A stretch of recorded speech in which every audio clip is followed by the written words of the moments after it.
था कि हम इसको कल का सूरज भी देखने देंगे, उसके लिए कल रात को परमिशन आपने दी, मैं आपका आभारी हूं। आपको क्या लगता है,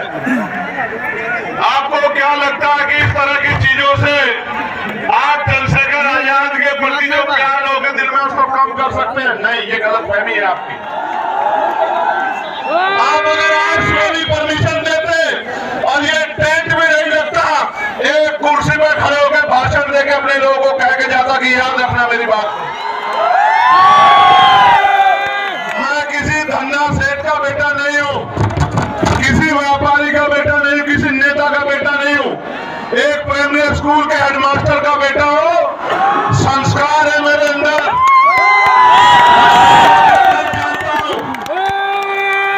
और फिर कह रहा हूं, झंडवा मोड़ है, एक बार पैदा होता है आदमी, एक बार मरता है। ना मैं दोबारा पैदा हो सकता हूँ, ना मैं 2 बार मर सकता हूँ। एक दिन मुझे भी जाना है, लेकिन अगर जब तक जीवन है मैं इनके हक अधिकारों के लिए लड़ता रहूंगा। इस बात को शासन, प्रशासन और सरकार भी याद रखे। मेरी बात को आप मेरी बात को सुनो। मेरा बस चले तो एक शब्द ना कहूं और ऐसे ही चला जाऊं, लेकिन जब आया हूं तो अपनी बात कहना चाहता हूं, क्योंकि गर्मी इतनी है। मेरे ऊपर तो टेंट लगा है, लेकिन मेरी माँ बहने, मेरे भाई, मेरे बच्चे, मेरे छोटे नौजवान साथी, बड़े बुजुर्ग गर्मी में है, पसीना आ रहा है। मैं तो जानता हूं लोग पैसे पे नहीं जाते, खाने पे, मिठाई पे, शराब पे नहीं जाते, और आप अपने इस बेटे को इज्जत, प्यार, आशीर्वाद देने के लिए इस गर्मी में बैठे हो। आज आपको देने के लिए बहुत कुछ नहीं है, लेकिन इस मंच से कह रहा हूं, मेरे खून का कतरा कतरा भी अगर आपके लिए बह जाएगा तो वो नहीं कहूंगा। मेरी बात को आप याद रखना।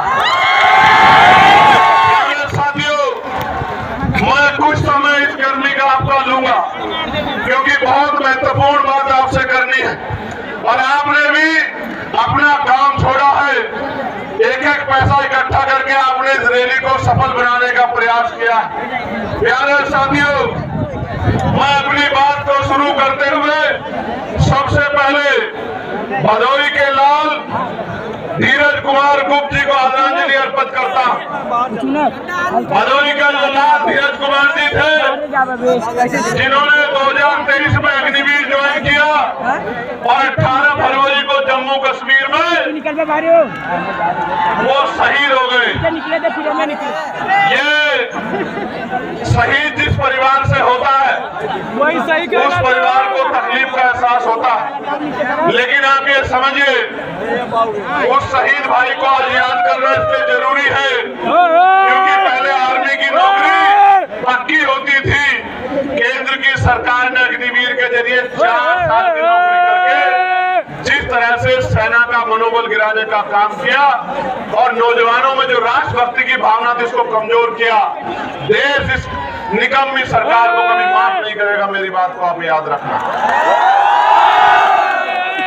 भाई धीरज जी के पिताजी श्याम सुंदर गुप्त जी, जो उनसे पहले ही इस दुनिया से चले गए, उस परिवार में जो चिराग बुझे हैं, इसलिए उस परिवार को मैं आदरांजलि भेंट करता हूं। प्यारे साथियों, अगले 20, 25, 30, 40 मिनट मैं जब अपनी बात कहूंगा, मैं आशा उम्मीद करूंगा कि आप मेरी बात को सुनेंगे, क्योंकि अगर आप मेरी बात को सुनेंगे नहीं तो फिर आप घर क्या लेके जाएंगे और मेरी बात पे क्या पहरा देंगे, क्या करेंगे, आपको पता ही नहीं लगेगा। चंद उत्साही नौजवान, मैं उनसे आग्रह करूंगा कि वो शांति से खड़े रहें और शोर मचाने की बजाय मेरी बात पे गौर करें। मैं मानता हूं कि मैं बहुत दिनों में इधर आता हूं तो आपका आज प्यार बहुत ज्यादा है मुझसे, लेकिन खाली प्यार से काम नहीं चलेगा, खाली प्यार से काम नहीं चलेगा। अगर मान सम्मान चाहिए तो उठ के खड़े होना पड़ेगा, उठ के खड़े होना पड़ेगा। मेरी बात को याद रखना। आपके महापुरुषों के नाम मैंने लिए, उन महापुरुषों का संघर्ष याद करो, उनका बलिदान याद करो, मौर्य जी के अनुयायी हो, सम्राट चंद्रगुप्त मौर्य के, आप सम्राट अशोक के अनुयायी हो, आप भीमा कोरे गांव के उन वीर योद्धाओं के अनुयायी हो, उनके वंशज हो। आप अपनी ताकत को भूल बैठे हो और जिस दिन आप उठकर खड़े हो गए और आपने फैसला ले लिया, मैं लिख के देता हूं कि सामंतवाद की जड़ें उस दिन जो है कमजोर हो जाएंगी, सामंतवाद का झंडा उस दिन धरती में गड़ जाएगा। मेरी बात कर दिया। प्यारे साथियों, आज मैं यहाँ बहुत बातें कहने आया था, लेकिन आज मैं यहाँ चुनावी भाषण पे बात नहीं करूंगा। आज मैं यहाँ अपने दिल की बात कहूंगा, और वो ये है कि मैं उन नौजवानों की बात कहने के लिए आया हूं जो डिग्रियां लेके सड़कों पे घूम रहे हैं, लेकिन रोजगार नाम की चीज उनके पास नहीं। आज मैं उन माओ की, उन बड़े बुजुर्गों की, मेरे अभिभावकों की बात करूंगा जिन्होंने अपना खून, अपना पसीना, अपना पेट काट काट के अपने बच्चों की पढ़ाई में लगा दिया, और वो बच्चे नौकरी के अभाव में बेबस घूम रहे हैं। वो माँ बाप ये देख रहे हैं कि कब उनके बच्चों को रोजगार मिलेगा। आज मैं उन किसानों की बात करूंगा जो किसान इस जोन में कभी बाढ़ से प्रभावित होते हैं, कभी सूखे से प्रभावित होते हैं, कभी खनन माफियाओं की चोट से प्रभावित होते हैं, कभी सरकार के जुर्म से प्रभावित होते हैं, कभी खाद समय पे नहीं मिलता, कभी डीएपी समय पे नहीं मिलता, कभी यूरिया समय पे नहीं मिलता, कभी उनकी फसल बर्बाद हो जाती है, उनको मुआवजा भी नहीं मिलता। आज मैं उन किसानों की बात यहाँ करने आया। आज मैं अपनी उन बहन बेटियों की बात करने आया हूँ जिनके लिए सरकार कहती है कि हम उनको साइकिल देंगे, हम उनको स्कूटी देंगे, लेकिन ये निकम्मी सरकार हमारी बहन बेटियों की इज्जत की रक्षा भी नहीं कर पा रही है। उनका दर्द कहने के लिए आज मैं यहाँ आया। हमारी वर्दी में कोई खोट नहीं है।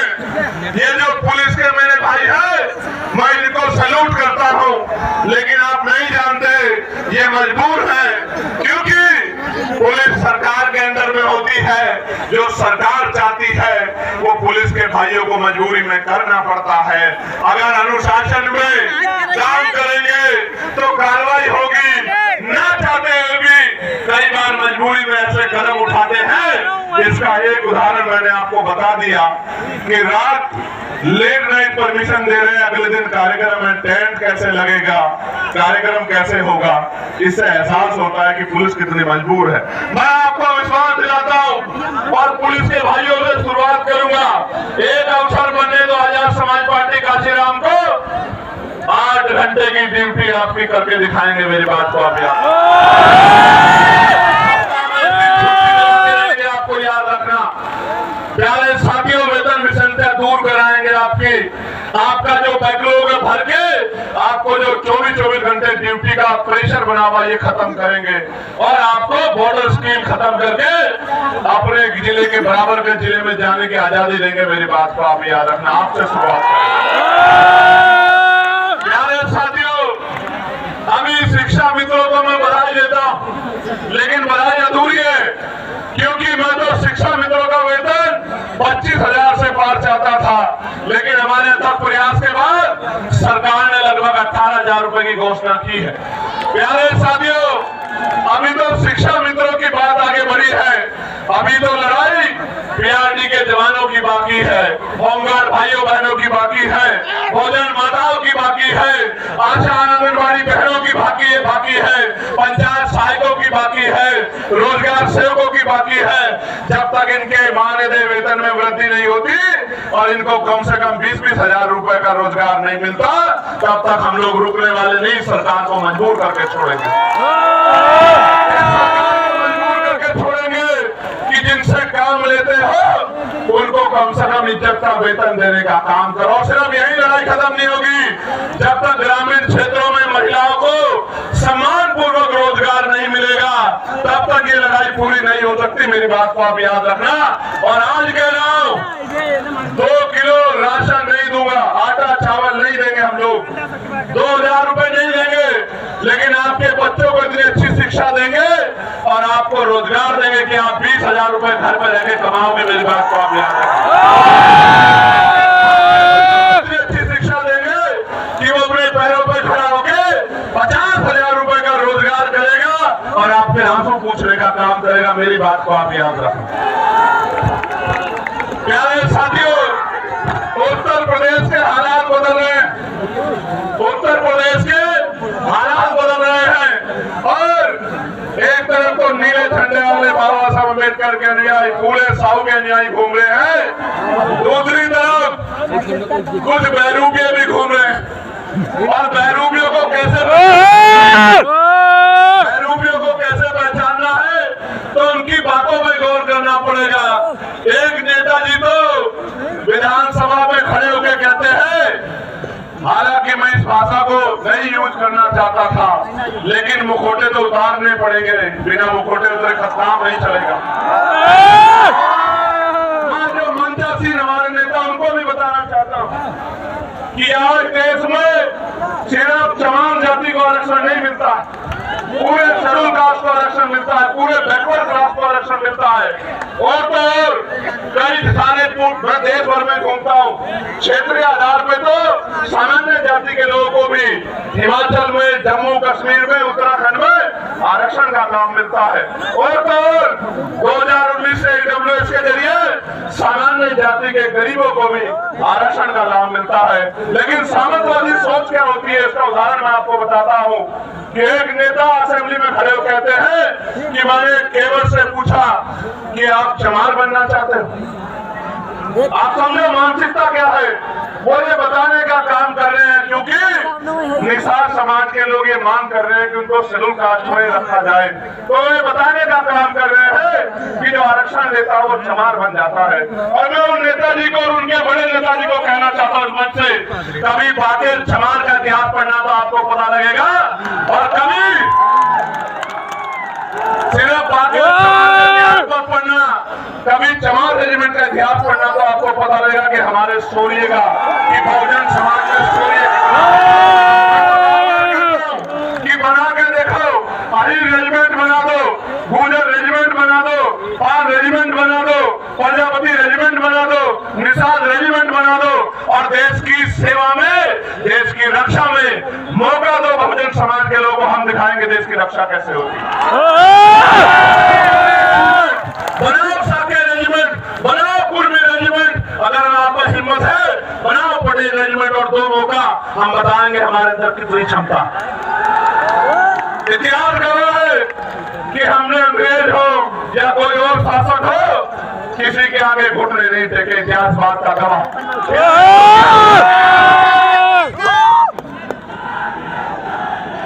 आगे बढ़ेगी बात।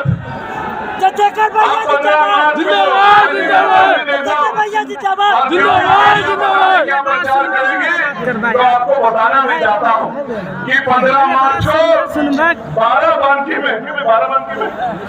बाराबंकी में आजाद समाज पार्टी का जैसे आज रेला हुआ ना, ये बहुजनों का मेला लग रहा है यहाँ जौनपुर में, ऐसा ही मेला लगेगा बाराबंकी में 15 मार्च को। और वो जो बहरूपी है उनकी पार्टी कह रही है कि हम बहुजन समाज का दिवस मनाएंगे 15 मार्च को। क्यों मनाएंगे सुनो, क्योंकि 15 मार्च को मान्यवर साहब श्री काशीराम साहब की जयंती है। लेकिन क्यों मनाएंगे, क्योंकि आपके पास वोट है इसलिए, और आप मान्यवर काशीराम साहब का सम्मान करते हैं।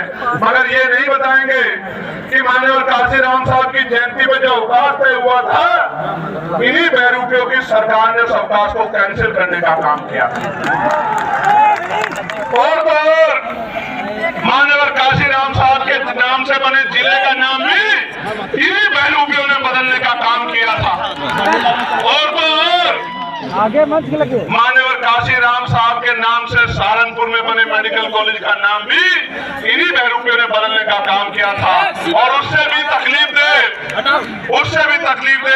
प्रमोशन में रिजर्वेशन का बिल भी इन्हीं बहरूपियों के नेताओं ने पार्लियामेंट में फाड़ने का काम किया था, जिसकी वजह से हमारे SC/ST के कर्मचारी अधिकारियों को खून के आंसू रोने पड़े और डिमोशन हमारे लोगों का हुआ। अगर इनकी जगह ना होता तो मान्यवर काशीराम साहब का नाम बदलने की बजाय एक और मेडिकल कॉलेज दूसरे महापुरुष के नाम पर बना।